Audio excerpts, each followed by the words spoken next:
ഈ മനുഷ്യരെല്ലാവരും ഒന്നുപോലെ എന്ന് പാടിയിരുന്ന ഒരു സമയമുണ്ട്. അങ്ങനെ നോക്കുമ്പോൾ ഒരു ഓണം എന്ന് പറയുന്ന ഒരു ഏകദിന വിമോചനമായിരിക്കും അല്ലേ? അതായത് എല്ലാവരും കൂടി ഒരുമിച്ച് ചേർന്ന് ആചരിക്കുന്നു. അത് ശരിയാണ്. അത് ഒരു സ്റ്റേറ്റ് ഫെസ്റ്റിവൽ ആക്കി എന്നുള്ള ഒരു കാരണം അതിന് പറയാം. പുതിയ മാനങ്ങൾ വന്നു. മാനങ്ങൾ വന്നു. ഇത് ഈ ഓണാഘോഷത്തിനെ പറ്റി ഇങ്ങനെ തിരുവോണം ഇങ്ങനെയൊക്കെ ഉള്ള കാര്യങ്ങൾ ചില സ്കോളേഴ്സ് പറയുന്നത് സംഘകാലത്ത് തന്നെ ഉണ്ടായിരുന്നു എന്നാണ്. അപ്പോൾ സൗത്ത് ഇന്ത്യയിലും ഉണ്ടായിരുന്നു എന്ന് നമുക്ക് പറയാം. പിന്നെ അത് ചില പുസ്തകങ്ങളിൽ വന്നിട്ടുണ്ട്. സംഘകാലത്തെ ചരിത്രം പിന്നീട് ഒക്കെ കളക്ട് ചെയ്ത് എഴുതിയല്ലോ പാട്ടുകളിൽ നിന്നൊക്കെ. അപ്പോൾ അതിലിങ്ങനെ പറയുന്നുണ്ടെന്ന് പറയുന്നു. പിന്നെ ചില നോർത്ത് ഇന്ത്യയിലൊക്കെ ഇത് വിഷ്ണുവിനെ ആരാധിക്കുന്നതായിട്ടാണ് കൂടുതൽ അതിന് ഇത് കൊടുക്കുന്നത്. ഇവിടെ ഈ അസുര ചക്രവർത്തി ഇവിടെ ഭരിച്ചിരുന്നു എന്ന് പറയുന്ന അതൊന്നും നമുക്ക് അതിനൊന്നും ചരിത്രമായിട്ടുള്ള എവിഡൻസ് ഉണ്ടോ എന്ന് എനിക്കറിയില്ല. ഞാൻ ഇതുവരെയും അങ്ങനെ ഒന്നിലും വന്നിട്ടില്ല. പക്ഷേ ഇതിന് ഈ ഓണാഘോഷത്തിൻ്റെ ഒരാഘോഷം എന്നുള്ള നിലയിൽ, പ്രത്യേകിച്ചും സ്റ്റേറ്റിൻ്റെ ഒരാഘോഷം എന്നുള്ള നിലയിൽ എല്ലാ ജനങ്ങളും ഇതുവരെയും സഹകരിച്ച് മതവ്യത്യാസമൊന്നുമില്ല, അല്ലെ എല്ലാവരും സഹകരിച്ച് പോകുന്നു. എല്ലാ മനുഷ്യർക്കും ആഘോഷം ഇഷ്ടമാണല്ലോ. അപ്പോൾ അത് അങ്ങനെ പോകുന്നുണ്ട്. പക്ഷേ ഹൈന്ദവർക്ക് ഈ ആഘോഷത്തിന് പിന്നിൽ അവർക്ക് ഭക്തിയും അതിൻ്റെ ഉള്ളിൽ അറിവും അതെല്ലാം പ്രധാനമാണ്. അവർ എല്ലാത്തിനും പരമപ്രധാനം കൊടുക്കുന്നത് ആത്മീയ ജ്ഞാനത്തിന് തന്നെയാണ്. അപ്പോൾ അതുമായിട്ടൊക്കെ ബന്ധപ്പെട്ട് ഇരിക്കുന്നതാണ് ഈ ഓണാഘോഷം. ഇപ്പോഴത്തെ ഇതിൽ തന്നെ ബലി ചക്രവർത്തി എടുത്താൽ തന്നെ നമുക്ക് ആ കഥ മുഴുവൻ എടുക്കുകയാണെങ്കിൽ അങ്ങനെ തന്നെ മനസ്സിലാക്കുകയുള്ളൂ. കാരണം ബലിയുടെ അച്ഛൻ വിരോചനനാണ്. ഈ വിരോചനൻ്റെ പിതാവ് പ്രഹ്ലാദനാണ്. അപ്പോൾ ആ പ്രഹ്ലാദൻ്റെ സംസ്കാരവും നമുക്ക് ഈ ബലിയിൽ കാണാൻ സാധിക്കും. അപ്പോൾ അതിൽ വിരോചനൻ, അതേസമയം ഈ വിരോചനൻ്റെ കഥയും ഉപനിഷത്തിലാണ് വരുന്നത്, ചാന്തോഗ്യ ഉപനിഷത്തിലാണ് വരുന്നത്. അപ്പോൾ ഈ ഉപനിഷത്തിനെയും പുരാണത്തിനെയും നമുക്ക് വെവ്വേറായിട്ട് കാണാൻ പറ്റില്ല. പല ആൾക്കാരും അങ്ങനെ വിചാരിക്കുന്നു. ഉപനിഷത്തുകൾ ഓക്കെ, അതിനകത്ത് കുറേ ജ്ഞാനമൊക്കെ ഉണ്ട്, ആത്മീയ പന്ഥാവ് കാണിച്ചു തരുന്ന ഒരു ഇതാണ്. പുരാണങ്ങൾ വെറുതെ മിത്തുകളൊക്കെ ചേർത്ത് ഇങ്ങനെ എഴുതി വെച്ചിരിക്കുന്നത് ഇല്ല. അതിൻ്റെ ഉള്ളിലെ അന്തരാർത്ഥം മുഴുവൻ വൈദിക ജ്ഞാനമാണ്, വേദവുമായിട്ട് ബന്ധപ്പെട്ട് കിടക്കണം. ഇതിൽ ചാന്തോഗ്യത്തിൽ വിരോചനെ കുറിച്ച് പറയുന്നുണ്ട്. അതായത് അസുരന്മാരെയും സുരന്മാരെയും തമ്മിൽ വേർപെടുത്തുന്നതിൽ ഒരു കഥയാണ് പറയുന്നത് അവിടെ. ആ കഥയെന്ന് വെച്ചാൽ മിത്താണ്, അതിനകത്ത് നിറയെ മിത്താണ്, നമുക്ക് വിശ്വസിക്കാൻ പറ്റില്ല. പക്ഷെ അതിനകത്തെ അന്തരാർത്ഥം എടുത്തു കഴിഞ്ഞാൽ അസുരനെയും സൂര്യനെയും തമ്മിൽ എങ്ങനെയാണ് വേർപെടുത്തുന്നു എന്നുള്ളതാണ്. വിരോചനൻ ഒരസുരനാണ്. ഒരു പ്രാവശ്യം അദ്ദേഹം ഇങ്ങനെ കേൾക്കുവാണ്, ഇന്ദ്രൻ ഗൂഢമായ ആത്മജ്ഞാനം അത് ഇവർക്കൊക്കെ അത് എന്താണെന്ന് പോലും അറിഞ്ഞുകൂടാ. അപ്പം ഇന്ദ്രനും അറിഞ്ഞുകൂടാ. അപ്പോൾ ഇന്ദ്രൻ ആ ഗൂഢജ്ഞാനം ബ്രഹ്മദേവനോട് ചോദിച്ചു പോയിരിക്കുകയാണ്, ഒന്ന് പഠിപ്പിച്ചു കൊടുക്കണമെന്ന് പറഞ്ഞ് ആത്മജ്ഞാനം. അതുകൊണ്ട് എനിക്കും അത് വേണം, അല്ലെങ്കിൽ നമ്മൾ തോറ്റുപോകും. ഈ ശരിക്കും പറഞ്ഞാൽ എല്ലാ ശക്തിയുടെയും സ്രോതസ് എന്ന് പറയുന്നത് പരമാത്മാവാണ്, ആത്മാവാണ്. അപ്പോൾ ഈ ശക്തിക്ഷയം സംഭവിക്കാൻ പാടില്ല. അസുരന്മാർക്കും ശക്തി വേണം എന്ന് വിചാരിച്ചിട്ട് വിരോചനനും കൂടെ ചെയ്യും. രണ്ടുപേരും കൂടി ബ്രഹ്മദേവൻ്റെ അടുത്ത് ചെല്ലും. അപ്പോൾ ബ്രഹ്മദേവൻ പറയും, നിങ്ങൾ ആത്മജ്ഞാനം എന്ന് പറഞ്ഞാൽ അത്ര വളരെ പ്രഷ്യസ് ആയിട്ടുള്ള ഒന്നാണ്, അത് നിങ്ങൾ തപസ്സില്ലാതെ പറ്റില്ല. അപ്പം 32 വർഷം തപസ് ചെയ്തിട്ട് വരാൻ പറയും. അത് രണ്ടുപേരും പോയി തപസ് ചെയ്യും. കൃത്യമായിട്ട് തപസ് ചെയ്തിട്ട് രണ്ടുപേരും വരും. അപ്പോൾ അവർക്ക് പറഞ്ഞു കൊടുക്കും, നിങ്ങളുടെ റിഫ്ലക്ഷൻ, അതായത് പ്രതിബിംബം കാണുന്നില്ല, ഇപ്പം നല്ല തെളിഞ്ഞു കിടക്കുന്ന ജലത്തിലൊക്കെ പ്രതിബിംബം കാണുന്നുണ്ട്, നമ്മൾ കണ്ണാടിയിൽ കാണുന്ന പോലെയൊക്കെ, അത് തന്നെയാണ് ആത്മാവെന്ന് പറഞ്ഞു കൊടുക്കും. അപ്പോൾ രണ്ടുപേരും പോകും. എന്നിട്ട് വിരോചനൻ അതങ്ങ് 100% വിശ്വസിക്കും. അതായത് ശരീരജീവിയാണ് ആത്മാവ്, നമ്മളിപ്പോൾ എങ്ങനെയാണോ ഇരിക്കുന്നത് അത് തന്നെയാണ്, നമ്മുടെ രൂപം തന്നെയാണ് ആത്മാവിൻ്റെ സ്വരൂപം എന്ന് പറഞ്ഞ് അദ്ദേഹം പോയി എല്ലാ അസുരന്മാർക്കും പറയും, ഇതാണ് ഏറ്റവും വലിയ രഹസ്യം, ആത്മരഹസ്യം ഇതാണ്. നമ്മൾ ഓരോരുത്തരും നമ്മളെന്താണോ നമ്മൾ തന്നെയാണ്, ആത്മാവും പരമാത്മാവും എല്ലാം, നമുക്ക് ഒരു പ്രശ്നവും ഇല്ല, ഇത് തന്നെയാണ്. അങ്ങനെ അവർക്ക് അഹങ്കാരം കൂടുകയാണ്. ഓരോ ആളും, ഓരോ അസുരനും പരമാത്മാവാണെങ്കിൽ പിന്നെന്ത് പേടിക്കാനിരിക്കുന്നു. അതേസമയം ഇന്ദ്രന് സംശയം തോന്നും. ഇന്ദ്രൻ ഇങ്ങനെ ഇരുന്ന് ആലോചിക്കും, അതിപ്പോൾ ഒരു മുടന്തൻ, അയാൾ എങ്ങനെയാണ് ആത്മാവ് മുടന്തനാവോ? അപ്പോൾ ഒരു മുടന്തനുണ്ടല്ലോ, അപ്പോൾ ശരീരം മുടന്തുണ്ടെങ്കിൽ ആത്മാവ് അപ്പോൾ മുടന്തനാവില്ലേ? അങ്ങനെ വിചാരിച്ചിട്ട് ഇദ്ദേഹം വീട്ടിൽ ചെല്ലും ചോദ്യം ചോദിക്കാനായിട്ട് ബ്രഹ്മാവിൻ്റെ അടുത്ത്. അപ്പോൾ ബ്രഹ്മാവ് പറയും ഇനിയും നീ തപസ് ചെയ്തിട്ട് വാ, അപ്പം പറഞ്ഞു തരാമെന്ന് പറയും. വീണ്ടും തപസ് ചെയ്തിട്ട്, അപ്പോൾ അത്രയും ട്രബിൾ എടുക്കുകയാണ്.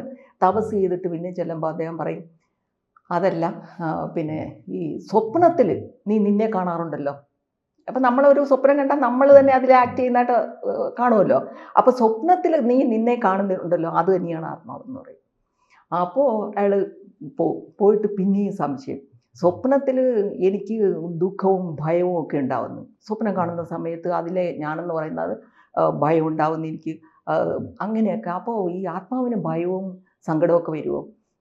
അങ്ങനെ വീണ്ടും ചോദിച്ചപ്പോൾ അദ്ദേഹം പറയും ഇല്ല, സ്വപ്നമല്ല, നീ സുഷുപ്തിയിൽ നല്ല ഈ ഉറക്കത്തിന് രണ്ടവസ്ഥ ഉണ്ടല്ലോ. സ്വപ്നം കഴിഞ്ഞ് സുഷുപ്തിയിലോട്ട് പോകും, ഡീപ്പ് സ്ലീപ്പിലേക്ക് പോകും. അപ്പോൾ അവിടെ നീ നല്ല ആനന്ദം അനുഭവിക്കുന്നുണ്ട്. ആ പരമാനന്ദം എന്ന് പറയുന്നത് ഇത് ആത്മാവിൻ്റെ സ്വരൂപമാണ് നീ അനുഭവിക്കുന്നതെന്ന് പറയും. അപ്പോൾ അദ്ദേഹം വീണ്ടും പോയിട്ട് അതിനെ മനനം ചെയ്യും. അപ്പോൾ പിന്നെ ആലോചിക്കും, അത് ഞാൻ അറിയുന്നില്ലല്ലോ. ഡീപ്പ് സ്ലീപ്പിൽ നിന്ന് കഴിഞ്ഞ് വരുമ്പോൾ നമ്മൾ അനുഭവിച്ചതായിട്ട് അറിയുന്നില്ല, ഒരു ഫ്രഷ്നെസ് ഫീൽ ചെയ്യും, അല്ലാതെ നമ്മൾ അറിയുന്നില്ല. അപ്പോൾ അദ്ദേഹം വീണ്ടും ചെല്ലും. അപ്പോൾ പറയും ഈ 3 അവസ്ഥകൾക്ക് മേലെ അതീതമാണ് ആത്മാവ്. ഇത്രയും കാര്യങ്ങൾ പറഞ്ഞു കൊടുക്കും. പിന്നെ അത് റിയലൈസ് ചെയ്യണം, അത് സാക്ഷാത്കരിക്കണം. പക്ഷേ അസുരൻ ഈ കേട്ടപാടെ ശരീരജീവിയായിട്ട്, ഇതാണ് ചിന്താഗതിയിലുള്ള വ്യത്യാസം. ആത്മാവിനെ അന്വേഷിച്ച് അറിഞ്ഞ് അത് ഉള്ളിലാണ്, ഇത് മനസ്സിനും അപ്പുറമാണ്, അതീതമാണ് എന്നുള്ള രീതിയിൽ പോയിക്കൊണ്ടിരിക്കുമ്പോൾ ആത്മപ്രകാശം അയാൾക്ക് കൂടുതലായിട്ട് കിട്ടും. ആത്മീയ ശക്തി ഉണ്ടാവും, ആ ഉണർവുണ്ടാവും. അതേസമയം ശരീരം മാത്രമാണ്, ഇന്ദ്രിയങ്ങളോടുകൂടി ശരീരമാണ് ആത്മാവിൻ്റെ സ്വരൂപം എന്ന് പറഞ്ഞാൽ അതാണ് ഭൗതികവാദം. മറ്റേത് ആത്മീയവാദം, ഇത് ഭൗതികവാദം. ഇത് തമ്മിലാണ് ഈ അസുരനും സുരനും തമ്മിലുള്ള ഒരു വ്യത്യാസം വരുന്നത്. അപ്പോൾ ഈ ബലിയുടെ പിതാവാണ് ഈ വിരോചനൻ. എന്നിട്ട് ബലിയും അതൊക്കെ തന്നെയാണ് വിശ്വസിച്ചുകൊണ്ടിരിക്കുന്നത്. ഇവരെ പഠിപ്പിച്ചിരിക്കുന്നതും അതാണ്. അതുകൊണ്ടാണ് അദ്ദേഹം ഈ 3 ലോകങ്ങളും പിടിച്ചെടുത്തത്. അപ്പോൾ ഈ 3 ലോകങ്ങളും പിടിച്ചെടുത്തു. അതിനെ തിരികെ കൊണ്ടുവരാൻ വാമനൻ ചെന്നിട്ട് അദ്ദേഹത്തോട് ചോദിക്കുന്നത് 3 അടി മണ്ണാണ്. 3 അടി മണ്ണേ ചോദിക്കുള്ളൂ. അപ്പോൾ ഈ ബലി തന്നെ പറയും, എന്ത് വേണോ ചോദിച്ചോളാൻ പറഞ്ഞിട്ട് കൊച്ചു കുട്ടികളെ പോലെ അങ്ങ് എത്ര വിഡ്ഢിത്തമാണ് കാണിക്കുന്നത്, അല്പബുദ്ധിയാണ് അങ്ങ്, ബുദ്ധിയില്ലാഞ്ഞിട്ടാണ് ഈ 3 അടി മണ്ണ് ചോദിക്കുന്നത്. ഈ പ്രപഞ്ചം മുഴുവൻ എൻ്റേതാണ്, എനിക്ക് എന്ത് വേണമെങ്കിലും തരാൻ പറ്റും, എന്ത് വേണമെങ്കിലും ചോദിച്ചോളൂ എന്ന് പിന്നെയും നിർബന്ധിക്കുമ്പോൾ അദ്ദേഹം എനിക്ക് 3 അടി മണ്ണ് മതി എന്ന് പറയും. എന്നിട്ട് അദ്ദേഹം ഭഗവാൻ ഒരു പ്രസംഗം കൊടുക്കും. അപ്പോൾ അവിടെയാണ് നമ്മൾ ഈ ഉപനിഷത്തിൻ്റെ ജ്ഞാനമാണ് അവിടെ കൊടുക്കുന്നത്. ഭഗവാൻ പറയുന്നത് ഇങ്ങനെ, ഈ 3 അടി മണ്ണ് കൊണ്ട് തൃപ്തി അടങ്ങാത്തവൻ്റെ ഉള്ളിൽ ആ ഭൗതികത്തോടുള്ള അല്ലെങ്കിൽ ഇന്ദ്രിയ വിഷയലോകത്തോടുള്ള ആ ഒരു അതൃപ്തിയുണ്ട്. ആ അതൃപ്തി ഉള്ളവനെ ഒരിക്കലും തൃപ്തിയാക്കാൻ പറ്റില്ല. ഇപ്പം ജംബുദ്വീപ് മുഴുവൻ, ഇങ്ങനെയാണ് ഭാഗവതത്തിൽ പറയുന്നത്, ജംബുദ്വീപ് മുഴുവൻ വേണമെന്ന് ഞാൻ ആവശ്യപ്പെട്ട് എനിക്ക് തന്നാലും അടുത്ത എൻ്റെ ആഗ്രഹം എന്തായിരിക്കും, ഈ 7 സാഗരങ്ങളോടുകൂടിയ ഭൂമി മുഴുവനും എനിക്ക് വേണം എന്ന് പറയും. അതുകൊണ്ട് ഒരിക്കലും തൃപ്തിപ്പെടുത്താൻ പറ്റില്ല ഇന്ദ്രിയങ്ങളെ. അതുകൊണ്ട് ഉള്ളതുകൊണ്ട് യാദൃശ്ചികമായിട്ട് അല്ലെങ്കിൽ അവനവൻ്റെ വിഹിതം അത് അനുഭവിച്ചുകൊണ്ടിരുന്നാൽ അത് ആത്മാവിലേക്ക് നയിക്കും. മറ്റത് ബന്ധനമാണ്. ഇതൊക്കെയാണ് ഇവിടെ പറയുന്നത്. ഇതൊക്കെയാണ് ഭാഗവതത്തിൽ ഈ കഥ, വെറും കഥയല്ല പറഞ്ഞുകൊണ്ട് പോകുന്നത്, ഇതിനകത്ത് കാര്യമാണ് പറയുന്നത്. അദ്ദേഹത്തിൻ്റെ ഈ ഉപദേശം കേട്ടപ്പോൾ ശുക്രാചാര്യർക്ക് മനസ്സിലായി ഇത് വിഷ്ണു പറ്റിക്കാൻ വന്നിരിക്കുകയാണ്, ഇത് 3 അടി മണ്ണ് ഇതിൽ ഒതുങ്ങുന്നതല്ല.